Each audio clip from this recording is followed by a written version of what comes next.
Greetings and welcome back. Ndinogamuchirai pano paPeter's Passion. Zita ndoitwa Peter Mutarani. My story continues. So without wasting much of your time, ngatijambei tipinde munyaya yedu yanhasi. So today ndoda kutaurirai about how I ended up becoming a Christian.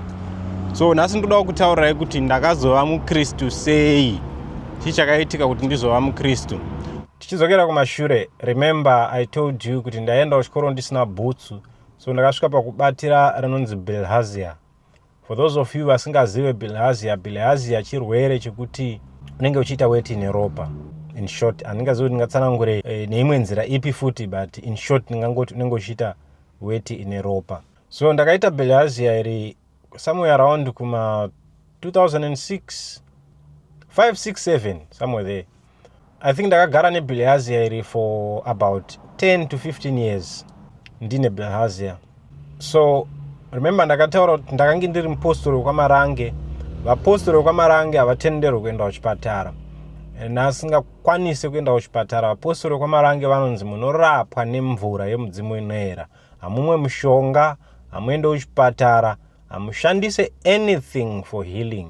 Munorapwa nemvura inenge ichinzi yemudzimu unoera yemweya mutsvene. So ndakagara nebilharzia, ndakamwa mvura, ndikanamatirwa kwamarange kwacho ikoko, ndikadii hazvina kushanda.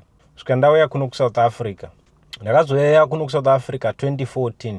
So kubva kuma 2006, 2007 kusvika pa 2014 dzadzatove 7 years ndine bilharzia. Now ndauya muSouth Africa, chipostori chichiri mumusoro, handina kufunga immediately kumhanya kuchipatara. Because chipostori chacho chiri mumusoro, ndakambogara ndakadaro ndine bilharzia riya ndakariignore. But ndakazotanga kuita worse manje zvekuti ropa racho rarakubuda riri fresh blood. So ndo pandakazotanga kutsvaga help. Chipostori chacho chaitawo chichibudawo nekugara kure usingaendi kuchechi, chipostori chacho chakubuda. So ndakatanga kutsvaga help yandakatanga kutsvaga, ndakatanga kutsvaga help kuzvipatara. Panaenda kuzvipatara, naenda kumakliniki. Makliniki vaingonosvika woita urine, wotora urine sample, wodidi vachitesta, hapana chavaibata, hapana chaibuda. So ndaigona kuenda kuchipatara, ndodzoka ndine mazipain killers akawanda, ndodzoka ndine zvimamedication zvisina kana nemusoro wese. Zvaiva zvisingambomise bilharzia, because bilharzia raingoramba richikondinya. So ndakatenderera kuzvipatara zvese zvehurumende, ndigoenda kuzvipatara zvese, ndigodii, hazvina kushanda. Ndikatanga kutsvaga ma-private doctors, ndichibhadhara ma-private doctors. Sometimes ma-private doctors aiti consultation chete 400 rands, kungomuudza problem yako, consultation chete 1000 rands, zvichienderana nekuti usati warapwa, just to talk to the doctor. Saka zvakandikosta a lot of money ndichitsvaga kurapwa. Zvese izvo hazvina kushanda, madokta hapana chaaiona. Ndobva ndafunga kumboswicha kwekutsvaga help, ndobva ndapinda mumachechi. Ndakatanga kutsvaga paYouTube, ndichitsvaga machechi anobatsira matestimonies evanhu vairwara vakaporeswa. Zviya zvokuti in fact ndakangotanga kutsvaga help. Saka help yandakatanga kuona ndevanhu vanga vari kumachechi vachiti vabetserwa chichi. Saka ndochinhu chakatanga kuuya pascreen pangu pandaitsvaga help. Ndatanga kuona vanhu vachiporeswa, vanhu vachiita sei. Channel yandakatanga kuona yanga iri channel yainzi Emmanuel TV yekuNigeria yaProphet TB Joshua. Ndakutoona channel iyaiya, ndakuita ndichibuilda kahope kekuti maybe ndopora since vamwe vanhu vachikwanisa kupora. Saka chakatanga kuuya mupfungwa dzangu, ndandine shungu dzekuda kunoona munhu waMwari. Pandainkwaya ndikabvunza kuti ndouya sei zvikanzi 26,000 kuti uuye kunoku. 26,000 yaizobvepi kwandiri, ndandisina 26,000. Because 26,000 yaigona kuzoshandiswa bhuka hotel, nekuzodya chikafu chavo chadya waenda ikoko, netransport yako kuenda nekudzoka. Saka wainzi unofanira kutanga wasenda mari iyoyo, zvese zvogadzirirwa iwe uzongoenda. Saka handina kukwanisa kuita izvozvo nekuti mari yacho ndandisitori nawo. But ndakabvunza macheches akawanda, almost famous churches ese amunoziva. I inquired kuti ndinzwe kuti ndiuye kwavari ndinoenda sei. Ndakainquire kwa Prophet Makandiwa, kwa Prophet Magaya, kwa T Freddy, everywhere ndakainquire. But ndandisiri kukwanisa kuwana futi mari yekuita sei, yekutravela kuti ndiende kunzvimbo dzese idzodzo kuti ndinobatsirwa. Pandaenda kumapastors anga ari around Cape Town ndichitsvaga kunamatirwa ndikanamatirwa ndikodi hakuna. Ndakaenda kuZCC, ndakaenda kwaMwazha, ndikaenda kupi, hakuna chechi yandisina kupinda ndichitsvaga rubatsiro. Maybe kunze kwana SDA nedzimwe ma old churches, but dzimwe chechi dzemanje ndakaenda maPentecostals. Ndichibva ndaenda kumasowe, hakuna chandisina kuita kumasowe ndichitsvaga help.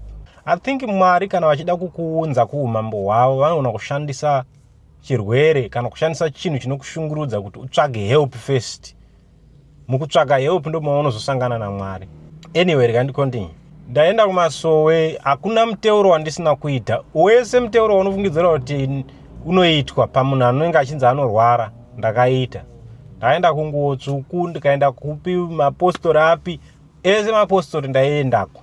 Ndichiitwa muteuro wekunzi unofanira kudirwa gate kana kudirwa mugomo wemvura, magate emvura ayaya. Usiku muri kumasowe, usiku muchinamata, wonzi ngadirwe mvura, odirwa mvura. Kana kuti moenda pamapopoma pane mvura inoerera, ushino pane mvura inoerera, wonomira ipapo mvura ichiuya ichiwira mumusoro mako. Ndikapiwa muteuro wemalemoni, huchi, mukaka, mazai, viniga. Hakuna muteuro wandisina kutora. Mashizha emubhesitiri chino nechino hapana, hazvina kushanda. Biliazi raingondidya ndichingobuda ropa every day. Saka ndakamboti zvekumasowe zvaramba. Because ndakazopesera ndakuta ndakutopinda masowe, because usually zvinoitwa kumasowe kana waendako, maybe kuNguotsvuku kwandandira meno kune mamwe masowe, kana waendako vanonokuitira muteuro usingaperi wekuti unoramba uchidzoka. Unonzi ukaitirwa muteuro nhasi, unzi enda unogeza mazuva 3, dombo iri wokanda kumabvazuva, iri woisa pasi pepilo pako, iri unokanda pamaradzano, wozodzoka kana nedombo rasara ranga riri papilo pako tozopendera muteuro. Saka every time pandaenda kumasowe, vanhu kumasowe vaprofita vaindisiya ndine muteuro wekuti unofanira kuzopedziswa ikoko. Ndakazopedzisira ndakutopinda masowe. Ndichienda kumasowe paya ndichitsvaga help. Ndakasvika pakugive up, ndikaona kuti hazvisi kubatsira.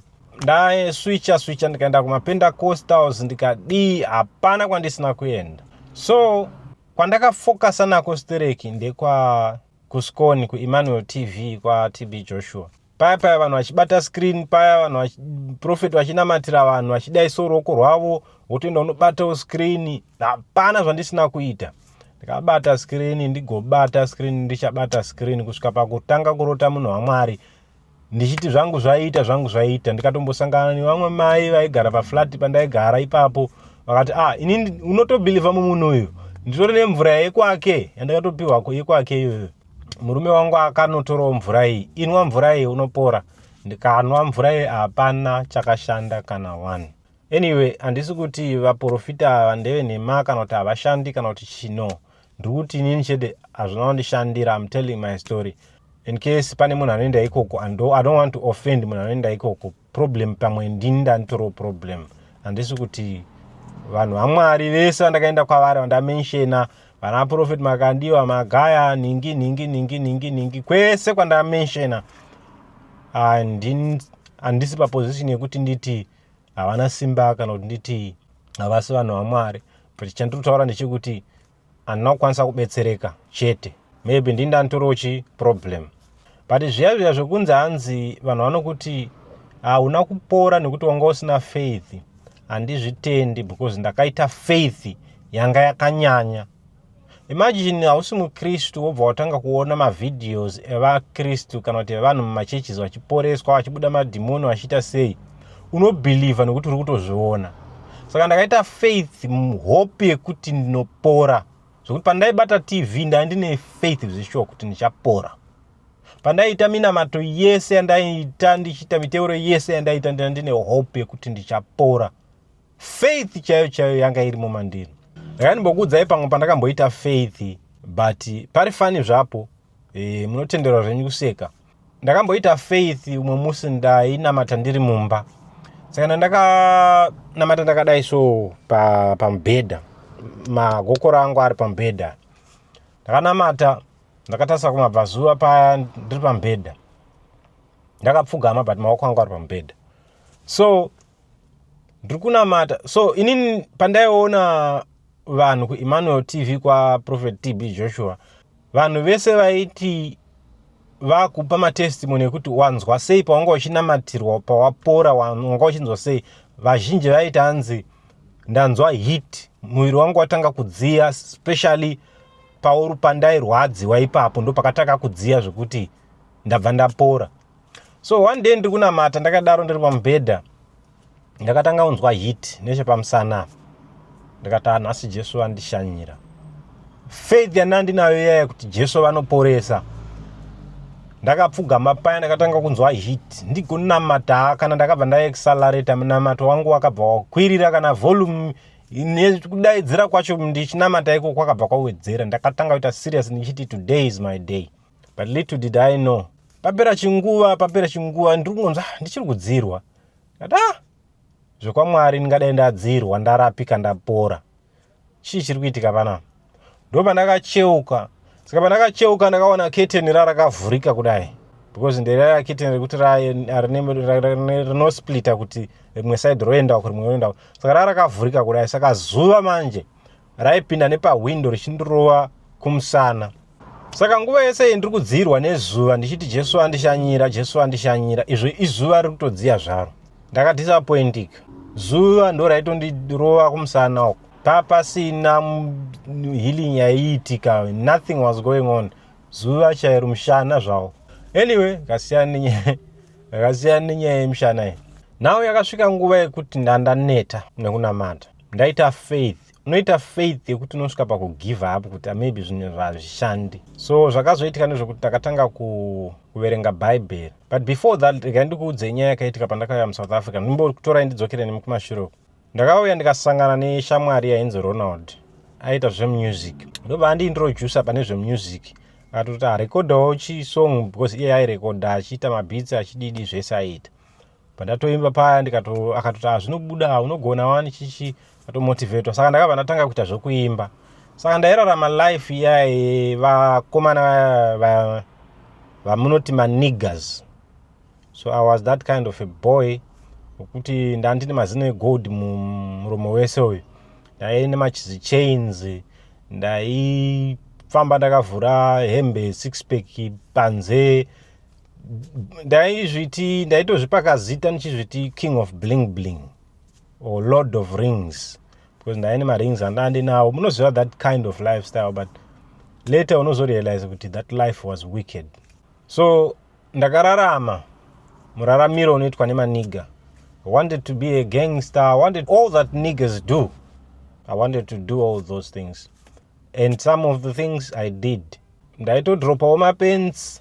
Ndaitozvidawo muitiro unongoita vanhu vehip hop vekuAmerica. I was inspired by vana Lil Wayne, Nana, Birdman, Nanani.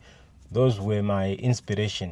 So ndakatanga kuita zvemusic izvi ndichirarama hangu a wicked life yangu yanga isina Mwari mukati. I didn't know God. I had nothing to do with God. I didn't want to hear about God.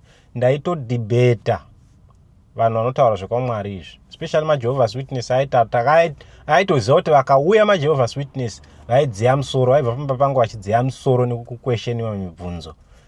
I was that kind of a person. I questiona mibvunzo. So in case you are thinking kuti maybe this guy anambopinda that position, ndakatosvika paposition iyoyo yekuti I was questioning a lot of things, ndichida kuziva, ndichitoramba zvimwe, nekutotuka nekutoita sei. Ndaitove that kind of a person. And chakundiita kuti ndive that kind of a person inawe kuti ndaishaya healing. Vanhu vese vaiti vanhu vaMwari, kumachurches andaienda, ndisina kuwana healing. Saka ndakapesera ndakutuka kuti hazvishandi, hazvikunamata izvi. So I didn't want to hear anything about God. I didn't want to hear anything about the gospel. MaJehovah's Witness dzimwe nguva vaitoti vakauya pandaigara, ndaitovaona kuti ava vari kuuya because ndaigara paflat. Ndaigona kutovaona vachikwira masteps. Ndaigona kutovaona vachikwira masteps, ndobva ndabvisa key, ndobva ndapinda mumba mangu. Ndobva ndazvikira mukati, ndobva ndabvisa makey, ndodzima music. Pavanouya vaiva vachitodongorera pakey, paburi rekey paya kuti vaone kuti mune munhu here, kuti mune key here mukati. Voona pasina key, vobva vatonzwa vachitaura kuti anenge asipo nhasi. because vainditsoma ameno ndaindine kamwe kakucommunicata kandaita navo so kekuti vainditsoma vaine hope yekuti ndichaita sei because ndaivapa attention ndaivapa time yekuvateerera but kuvateerera kwandaita kwaingokutsvaga kuvaitisa nharo but ivo vakaramba vaine shungu dzekuti pamwe ndichaita sei ndichatendewo but izvo ndaitomokawo zvangu ndichitosekawo nekuti zvaramba kuzvokupora izvo. Anyway, nguva yafamba nguva yafamba Bilharzia richiri kungondirova rakandirova zvokudaro zvokuti ndaiti kungopinda mutoilet yaisara iri red neropa. Imagine for 10 to 15 years munhu uchiita ropa chete weti neropa chete. Kana ndakatanga kuita worried because zvino uchiudzwa wakutanga kugugula paya uchiudzwa kunzi zvine machances ekuti unotadza kuita mwana this and that. Saka ndanda worried manje because apa ndanda kuti kurei manje zvokuti ndanda worried kuti ndichazoitawo here mwana.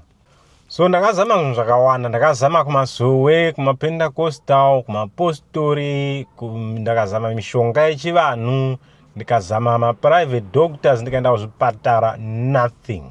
Madoctors emuSouth Africa is like havazive Bilharzia kuti chii. Zvekuti dzimwe nguva ndaigona kutoudza doctor kuti I think ndine Bilharzia. Doctor wototi what is that? Wotoita kunge vachagugula madoctor vasingazivi kuti chii. Saka madoctor mazhinji emuSouth Africa especially uchirapwa mahara havari kuudzirwa. Havatodi zvekuudzirwa, vanenge vachida kutukudza kuti haiwa inini enda unomwa zvandakupa izvi kana zvaramba wouya. Wodzoka wonokupa zvimwe futi. Saka ndakapedza ndango give up. Ndanga ndine jumba yemapiritsi mumba akasiyana kunge ndine pharmacy mumba. Only nekuda kweBilharzia zvisingashande hapana chaishanda. So zvadaro Bilharzia riri kuramba richingondidya zvokuti ndanda worried, ndanda kufila unoziva kuti ninge wakufila kunge watoi padhuze kufa because mubudiro wanga wakuita ropa ka ndanda kutoimagina vanhu vakaungana vari parufu pangu. So dzimwe nguva ndaiti ndikasanganawo nemunhu wonditi hapana madzimai vari apo handiti mbonobatsirwa toenda ipapo. So one day ndakaenda pane umwe muprofita zviya zvokutongoendawo kuti zvindibve because ndaenda nasomeone. Ndasvika ipapo muprofita yabva anditi imimi problem yenyu chimboendai kuchipatara, musaende kumaklinik aya, endai kuSomerset chaiko kuhospital hombe koko ndokwamuchanobatsirwa. Ndakafara paya kuti maybe ndo solution. Ndaenda kuchipatara for sure, ndasvika ndanowana murungu, doctor wemurungu. Saka ndakabva ndaudza doctor murungu weya kuti I think ndine Bilharzia. Ndobva atanga ndikueshena mubvunzo, maitambira mumvura here, zvaifamba so here, zvakadai so. Saka aizivawo kuti Bilharzia chii. Vamwe madokta ematema ese muSouth Africa vazhinji vaisaziva kuti Bilharzia chii, but murungu iye akaziva. So akabva anditi alright, regai ndikuteste, ndobva ndakupa periods. Iye haana kunditesta zvokuti akabatawo Bilharzia, akangotrusta my word. Ndobva andipa periods 1 reBilharzia, ndakamwa Bilharzia gone. Imagine nekutambura kwese kwandakaita ndichienda kuzvipatara, ndichienda kumadokta, ndichitenga mishonga yechivanhu, ndichiita zvese zvandaiita, hapana chakabatsira. 1 periods ndo rakazondibatsira. So ndakazosvika pakunzwisisa kuti dzimwe nguva even Mwari variko, ronda roda kurapwa nechipatara. Saka ndo pandakazoona kuti Mwari vakatosaita maprinciples avo kare ekuti kune zvimwe zvirwere zvinoperera kuchipatara, kune zvimwe zvirwere zvinopera nekunamatirwa, kune zvimwe zvirwere zvinopera nekudya zvikafu zvakasiyana siyana. Saka kana vari Mwari vakasika zvese, zvinenge zvifanira kufamba nekosi yazvo. Nekuti Mwari vakange variko vachitonzwa minamato yangu, ndichitonamata zveshuwa, but ndakazoporera kuchipatara. But paripo futi pamwe pekuti unogona kuenda kuchipatara, ugoenda kupi, but unoshaya rubatsiro wozonowana rubatsiro kuchechi. So Mwari vakangosika zvinhu izvi zvine mushandiro wazvo. Saka wakanzwa even ndichazivi kuti ndiani muBhaibheri akanzi take a little wine for the sake of your stomach. Mwari varipo, vatori nepower rekumuhila, but akanzi take a little wine for the sake of your stomach.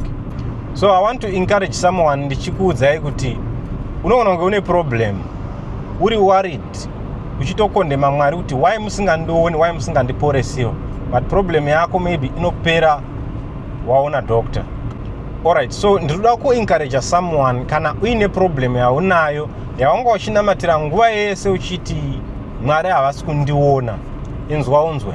Ndakatosvikawo pastage iyoyo yekuti ndakanamata ndikasvika pakuti Mwari havasi kundiona, but ndakazonoporera kuchipatara ne1 period. Saka iwewe uchapora nenzira yaMwari. Kana Mwari akati uchaporera kuchipatara, uchanoporera ikoko.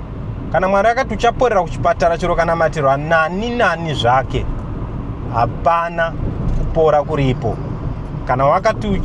Kana Mwari akaronga kuti uzoporera kuchipatara, uchanoporera kuchipatara. It's just that maybe hausati wasangana na doctor wauchasangana naye akaasainwa naMwari kuti azokubatsira. Kana Mwari wakati problem yako ichapera wanamata watsanya, ndizvozvo. Kana Mwari wakati problem yako ichapera wanamatirwa nemunhu waMwari, ndizvozvo. Saka shingirira, tsvaga home remedies, enda kuchipatara, enda unotsvagawo vanhu vaMwari vanonamatira. Iwewe pachako namata wega. Pazvinhu izvozvo zvandamenshena izvozvo uchawana chako chakuporesa chakaasainwa naMwari kuti iwewe uchapora nenzira iyi. So zvadaro paya ndapora, saka ndakatanga kuita faith muna Mwari. Ndobva ndati this time machechi akandidisappoint. Handichadi kuenda kumachechi, ndakuzviverengera bhaibheri rangu ndiri munomu, ndichiteerera masermon, ndichiona matestimonies evanhu. Ndaienjoya kuona matestimonies evanhu vachipupura nyaya dzavo kuti ndairwara nechakati ndapora, ndakazonamatirwa nemunhu waMwari, zvazodai. Zvimwe zvinhu zvokuti waitoonawo proof. Pane pamwe pakuti vanhu vanoti muprofita weyanhingi ndewefeki, but pane pamwe pekuti unyatsoona kuti uyu munhu aitopenga zveshuwa.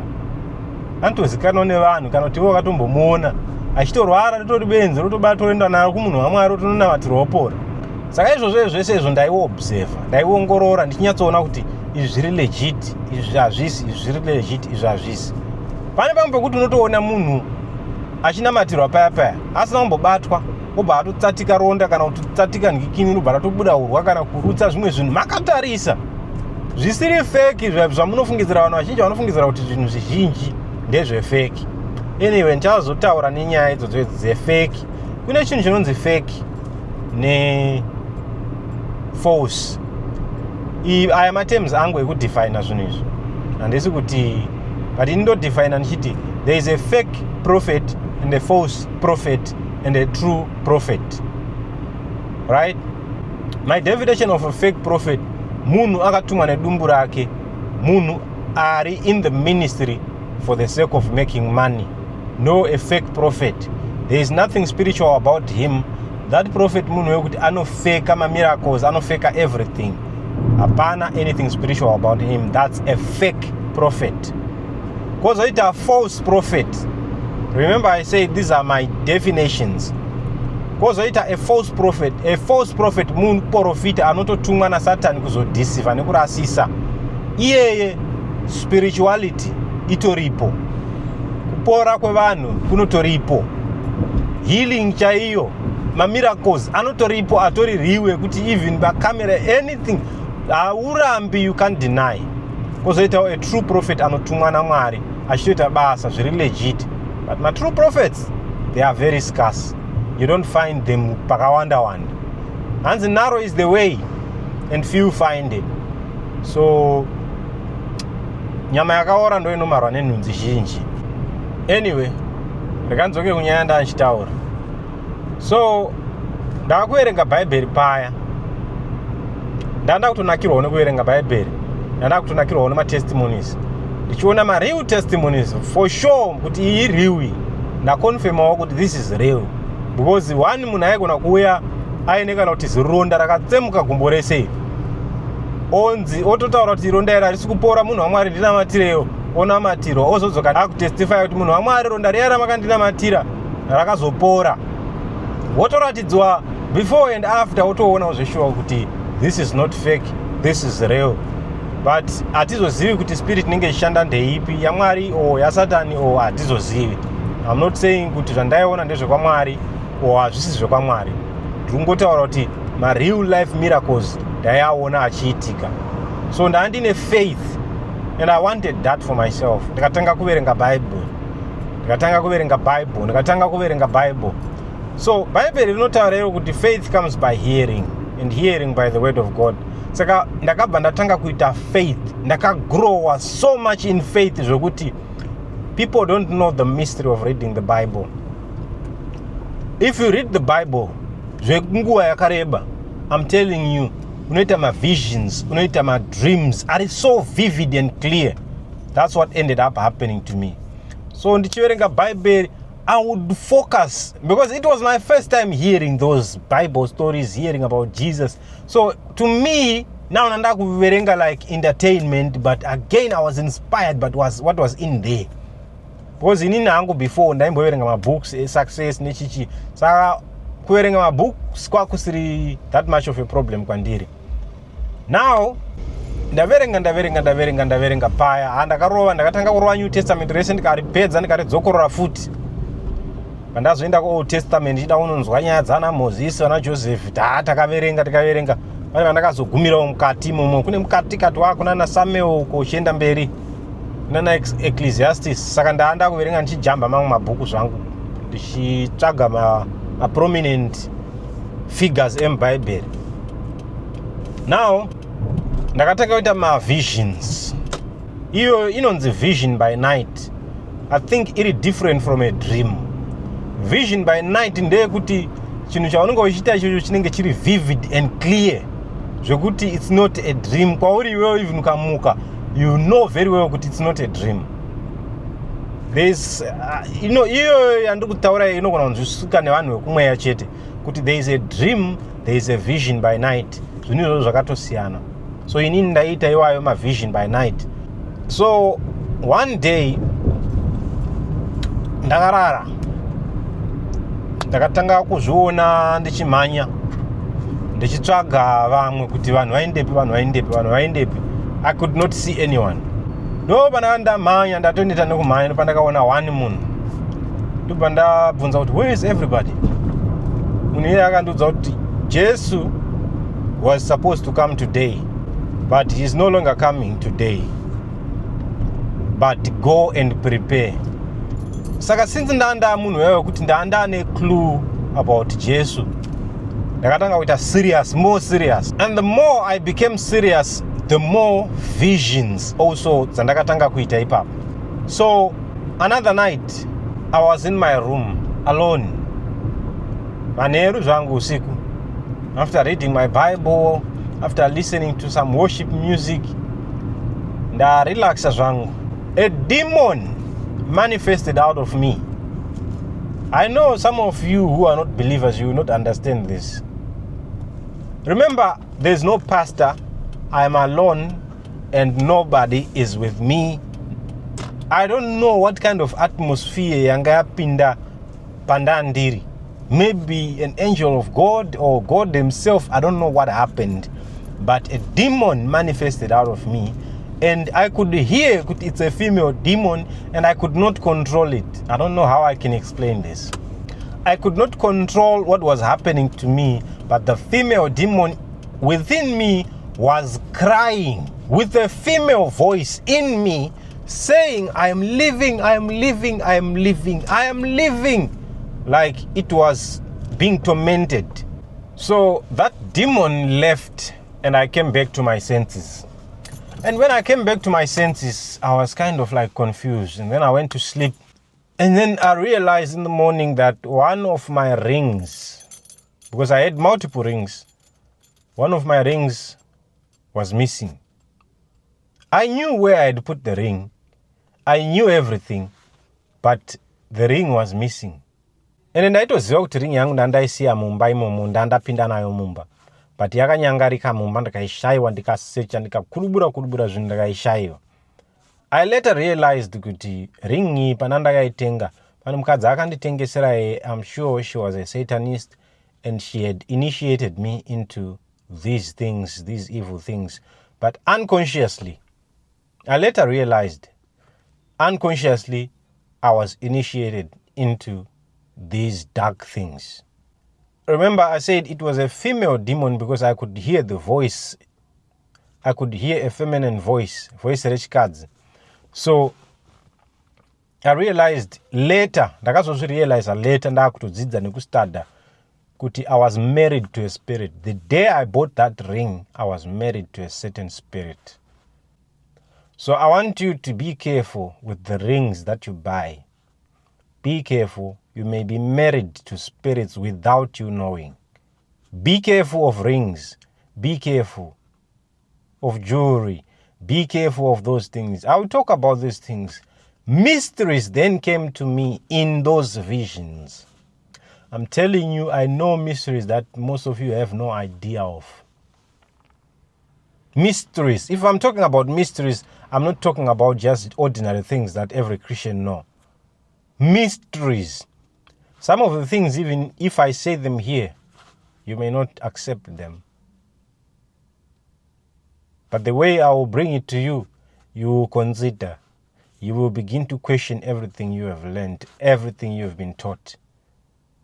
But as you are here, stay tuned, and I'm going to be giving you more and more and more. So now, ndakuita my visions aya. I could now see things in the spirit.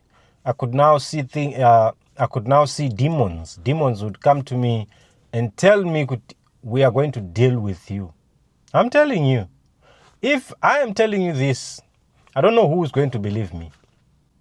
I don't know who is going to believe me. And I don't know if you are a Christian and if you are not, but I don't know who is going to believe what I'm telling you right now. Demons would come to me. And I saw Jesus several times in those kind of visions. I was told things that if I begin to tell you now, you will realize that you've been wrong. Your way of worshiping God was wrong. If I begin to tell you those things, you'll be amazed. So pandaiverenga Bible apa ndaiverenga zvikuru stada nekunzwisisa ma-stories emuBhayibheri. Then ndakazoridzokorora ndakutsvaga doctrine. So whatever that I could not understand chandanzwisisa kana kuti message yandanzwechiparidzwa ndikasainzwisisa, I would pray that night. I'm telling you, I would pray that night, and the same night I would get an answer, clear answer. Being told kuti ichi chavanamatira ichi, uratidzwa answer yacho kuti ichi. So I had also a problem here, gas mudumbu nechichi. And I prayed one day about it. And you know what I was told? Coca-Cola. Hanzi Coca-Cola haina kukunakirai. Zvakaitwa ndakaradzwa vision yeCoca-Cola ichipinda mudumbu memunhu. I could see inside the organs, inside the intestines of a person, what happens when Coca-Cola gets into your intestines. Yaifoma kamwe ka yellowish substance, ka yellowish something, kai kanganisa kakasere right. And I felt in my spirit, muvision this Coca-Cola is not good. So from that time, I stopped drinking Coca-Cola. Yeah, that Coca-Cola, mukazotsvaga my theories ayo in a kind of like evil background yekuti the name Coke rakazobva pakuti cocaine, because Coke yakatanga kugadzirwa pekutanga yanga ine cocaine mukati, ndobva vazobvisa kata musina cocaine and stuff. But who knows, who trusts these people? They are not believers anyway. They can lie all they want. But anyway, I'm not telling you to stop drinking. Maybe it was my own revelation, but I was shown what it causes. Kumunhu kana aimwa. Anyway, ndikabandasiya zvese izvozvo. So I was also convicted about my clothes that ndaipfeka, because ndaipfeka ma ripped off jeans aya akabvaruka, ndaive nemazino egold, ndaive nema-chains. I was convicted by the Spirit of God to take away those things. So ndakatanga kutora hembe dzangu dzese ndichitarisa madrawings zvakanyorwa pahembe zvese, ndichiona dzimwe dzadzine mascorpion, dzimwe dzadzine kind of weird things, skeletons, but at that time pandaiita zvechiniga I didn't care, it was okay. But when I became a Christian now, ndanda kutarisa manje kuti okay, hembe iyi ndichitsvaga mazita, ene ndaiti ndikatarisa zita ndoriverenga ndorigugula kuti rinorevei. The funny thing is that every hembe yandakange ndiinayo ine kunyorwa kwayanga yakaita kana kuti ine any printing yanga iri pairi, ndaiti ndakaigugula that printing yaindilida into something ungodly, yaindilida zvaindisvitsa pakuti ndizoona kuti this is not godly. Saka ndakarasa hembe dzese dzadzine zvimuremwaremwa, dzadzine chichi, maskeletoni, dzakawandisa nemabrains mamwe andakarasa because ndandakuziva meanings acho, because mamwe ndakapiwa revelation azvo and stuff zvichienda zvidaro. Saka ndakarasa almost hembe dzangu dzese pandatangidza kutenga hembe pacho. Ndasingapfeki so, ndasingapfeki like formal so, ndasingapfeki heti dzandakapfeka idzi. Ndaipfeka ripped off jeans, tank top, zvimavhesi zviya, nemazi Timberland boots, nemazi chain, nemazino egold, nemabhandi, diamonds, mazi watch, all those things. I was doing those things. Then I realized that no, the new me was born and the old had to die. So the old Peter died. What you are looking at right now is the new Peter, born again Peter. So life went on, reading the Bible, asking questions, getting visions and dreams, being told things about my life, being told a lot. I can't even mention everything here. If you want me to come back and tell you what I learned, I'll come back and I'll do that. There's a lot more that I learned. So these things ended up being real and serious. But story a demon manifesting out of me ndiri mumba mangu, chero dai ndaisada kubeliever that happened. Chero dai ndaisada kubeliever that happened, and I could not reject, and I cannot reject it even now.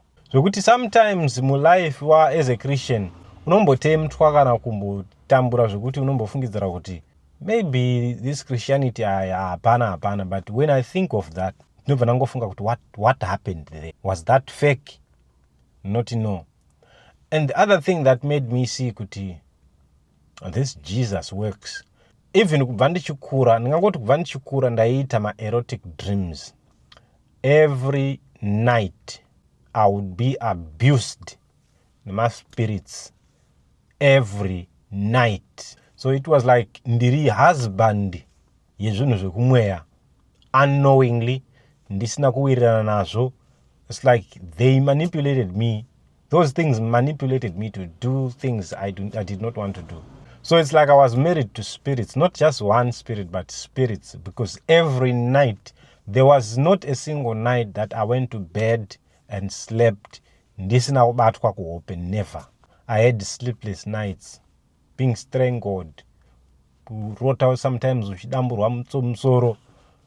So what now ended up happening, pese pakaitika nyaya yaJesu iyi yakaitika kanguva kadiki zvokuti ndakaita mavision, ndichiratidzwa zviratidzo, ndichiita sei zvandakaita, and then ndakazoona zvinhu zviya zvekurara ndichirota zvezvokuti unomuka wakanyorovedza trousers kana kuti wakanyorovedza mashort, zvazvisingachaitiki. Ndanda kumuka ndiri dry. Ndopandakati no man, Jesus ariko.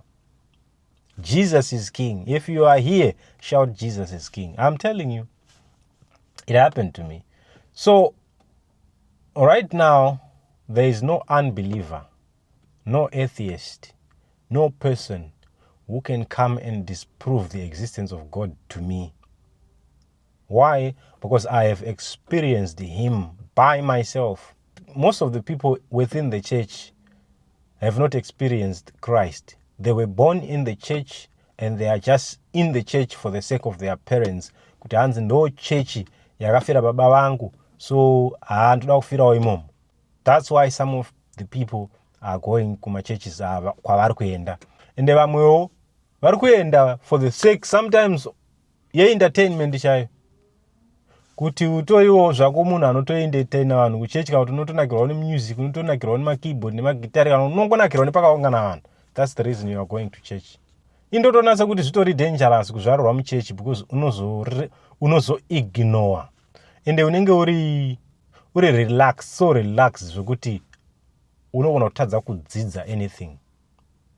So what ended up happening ndezvekuti ndandisina chechi yandaienda, ndaiverenga bhaibheri, zvekuverenga bhaibheri zviya, zvekuti umwe musi I was convicted. Zvaita kuuya ndaigona kutsanya every day ndiri pabasa pandaishanda, ndaipinda mutoilet each and every hour ndichinamata. Every hour, panokwana 12 o'clock ndonamata, panokwana 1 o'clock ndonamata, panokwana ndaipinda ndichitsvaga pekuwanda ndonamata. Zvokuti ndakasvika papoint yekuti kana makanzwa story yembudzi yandakataura yekuti ndakamboaccuswa kuba mbudzi ndikazoaccusawo munhu kuti ndandatengesera munhu, zvakazoitika kuita ndezvekuti that time everything that happened into my life pandakatadzirana nemunhu, pandakatadzira munhu, zvakatanga kudzoka. So now ndingati maybe angava Satan now accusing me of my past, but I was convicted kuti ndi reconcile nevanhu ivavo. That's when I ended up paying munhu ndaka-accusa kuti ndamutengesera mbudzi. I ended up paying him mari iri equivalent kutenga mbudzi, ndakamutengera mbudzi. Madhezi acho iwayo ndaiitisawo zvimbadzo, saka ndaiitisa zvimbadzo ndichibata maTV evanhu, mafoni evanhu, malaptop nezvizvi. That time yandakava convicted nemweya waMwari, ndakatora zvinhu zvevanhu zvandandinazvo kumba ndichibva ndanodzosera one by one kuvanhu. Unoziva ndaisviti ndikasvika pamunhu so ndomuti uya utore microphone yako usvika panapa kuti shamwari ndina mari yako susu, nditi no, don't worry, you don't have to pay me, take. Vanhu vairohwa nehana kuti what's happening. Vamwe vaifunga kuti pamwe ndiri kuvaramwira, vamwe vaitorohwa nehana zvekuti vaifunga kuti pamwe ndakuda kuita zvemuchonga or something, kana kuti ndauya kuhondo. But I told everybody, okay, take. Ndakasara ndisina chemunhu. Ndakafonera vanhu vese vandakakwereta ndine zvikwereti kuZimbabwe. Pandandakabva kuZimbabwe pacho ndine vamwe vanhu ndakakwereta mari, ikangouya kuno kuSouth Africa ndazomboadzosera mari dzavo, ndakavafonera vese ndikavabhadhara mari dzavo. So ndakasvika pane imwe nguva yekuti even pabasa pandaishanda ndaiita madhiri ekuba mari yefuel. Ndaiti ndikapuhwa 200 rands ndinodira yekuti ndidire fuel mumota yecompany yandaifamba nayo, ndobva ndadira 100 ndosara ne100 ndodya 100. Saka dzimwe nguva ndaitodya 100 iyaya namanager wepabasa anga ariwo kumusha. So what ended up happening now, ndamunamati, izvi zvitaizvitsanzada kunamata, ndamunamati, I was convicted. Mzi ndaunoreconcile, fix this issue. I'm telling you, I walked into the office of the boss. Ndakamutaurira ini kuti ndiri mwana wakwaJesu Kristu. Apa muMuslim munhu wacho. Ndiri mwana waJesu. Ndauyawo pano kuzoreurura. Ndinokubira mari yefuel. Akati what? So chinangwa changu ndandisina chinangwa chekuda kufumura manager uyu, because manager uyu anga asingaitiwo zvekunamata. Saka kuti inini ndiri kuita zvekunamata ndofumura umwe munhu, hazvibudi. But murungu womanje akabva andibvunza kuti manager wako anozviziva here. Saka inini kuti ndiri pakati pekureurura ndichinyepa manje hazvichabudi, because ndoziva kuti confession yangu inobva yafira ipapo kuti ndiri pakati pekureurura ndobva ndanyepa. Saka ndabva ndazongopesera ndati yes, manager anozviziva. Manager semunhu anga asinganamati haana kuzvinzwisisa, akatsamwa.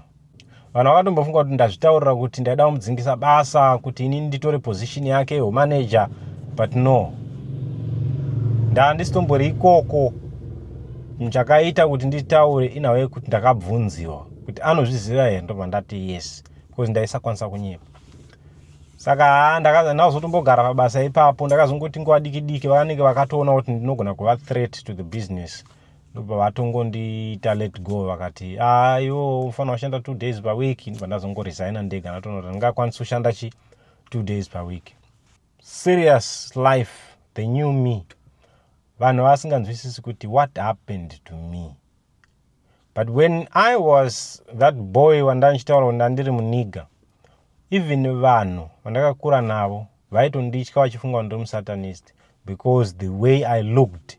Mazino egold muromo wese, kwete one gold, front yese inenge ine mazino egold. Pandaitoshanya kuZimbabwe, even pandakashanya kuZimbabwe ndakashanya ndine mazino egold 2017. Ndakaenda kumusha ndine mazino egold. Even now vanhu vanondiziva, some of them still can't believe, still don't understand kuti chii chakaitika exactly pandiri.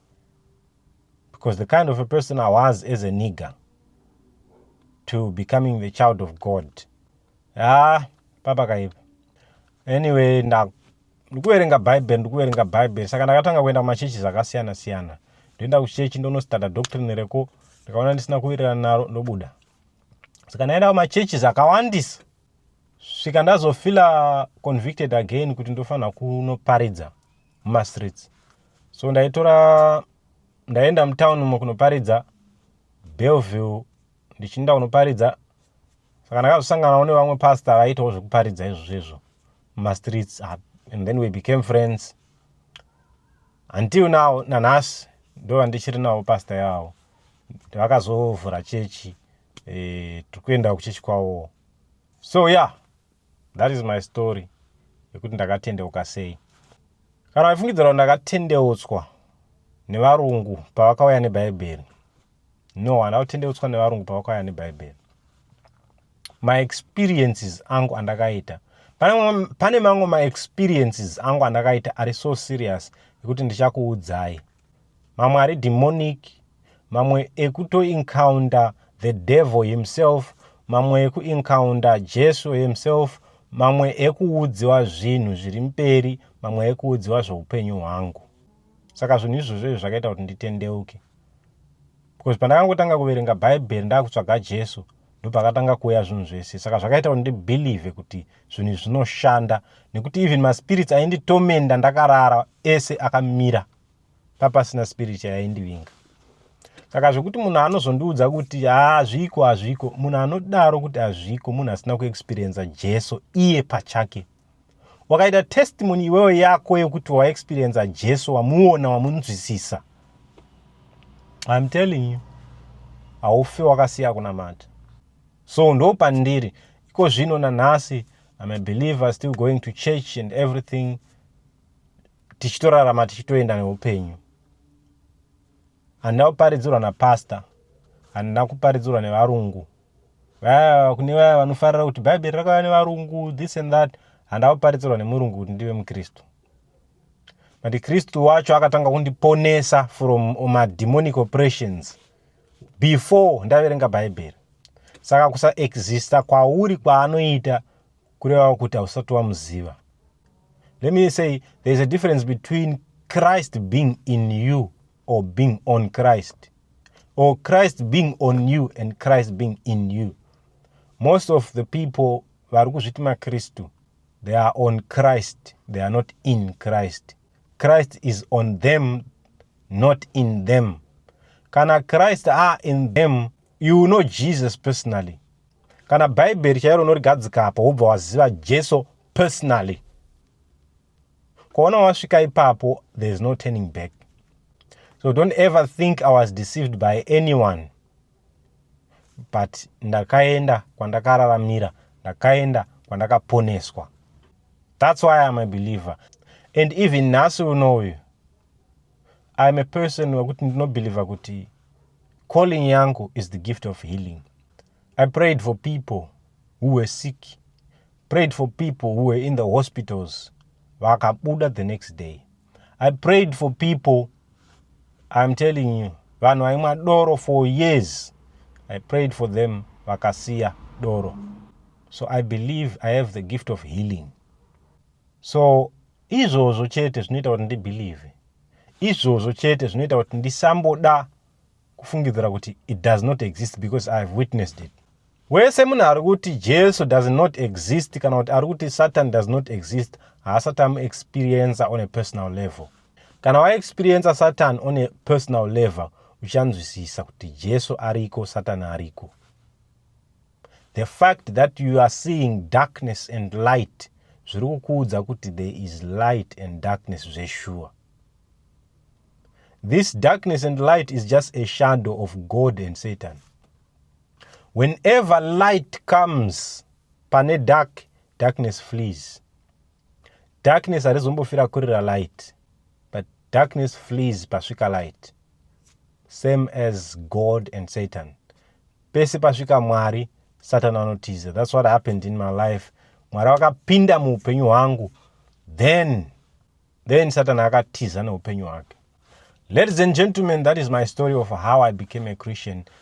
Ndichauya nenyaya dzakawanda, ma-revelation, ma-teachings, zvese. Ndaitodzidziswa nema-teachings, nema-doctrine ekufollowa. Zvese hapana. Zvinhu zvakaitika, not ndandisiri muchechi, umwe mwana kuti you were brainwashed, nana pastor ningi, ndandisiri muchechi. I was in my house reading the Bible all this time, ndichidzidziswa doctrine. Pandisina kunzwisisa ndobvunza question. So I went deep. But I know, doti mugare maziva, pandichazouya in future kumberi uku ndichikuudzai nyaya dzese dzakaitika nezvinhu zvandakaudziwa.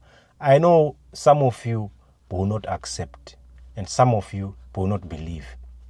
Reason being, chokwadi chaicho hachigamuchirwe nevanhu vazhinji. Izvozvo ukangozviziva kuti narrow is the way and wide is the gate. Narrow is the way and few find it, and wide is the gate. Vazhinji vari muzi wide imomo, but narrow.